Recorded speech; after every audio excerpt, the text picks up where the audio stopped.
Number 4 is training, or lack of.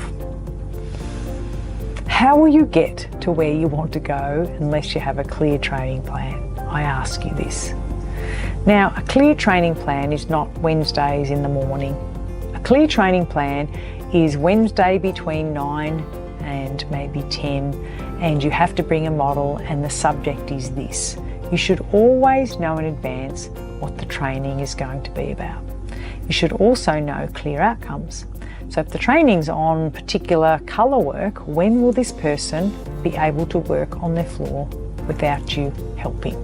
So unless you have an outcome, you're just going to keep training, aren't you?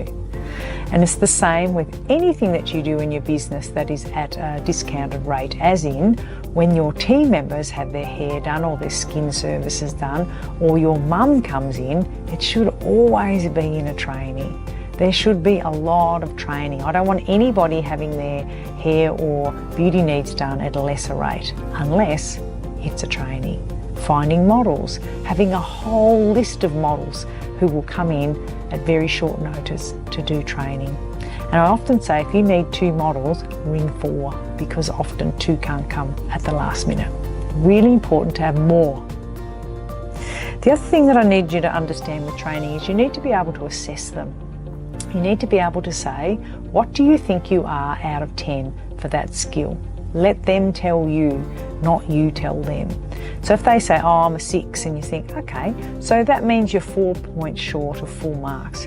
Where do you think you lose the 4 points? They go, oh, okay, I hadn't really thought about it. Well, you come up with a number. And then if they say that it's because of this or because of that, that gives you an opportunity to agree or make them see that perhaps they're marking themselves a little low, or maybe they're marking themselves a little high. Generally they do one or the other. Some of them mark themselves high and I think, really? I don't know about that. So it gives you an understanding of what their opinion is of them. Sometimes it's often high and I think, so it's really important that you do that assessment and you make a list of all the things that they can do in a day or a week, and then ask them to assess themselves over all the things. And this makes it really clear that there's things that they don't know about, right? So sometimes they might not be doing any, perhaps hair up, and that's because when you ask them, they've got no training, they don't know how to do it, so they just avoid it. And so they not only do they not suggest it to their clients, they talk clients out of having their hair up because they're not capable, and that's just not good enough.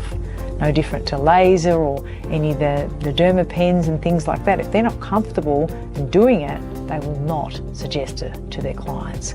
So training happens long before the sales happen, and that's really important to remember. Training first and then the sales happen.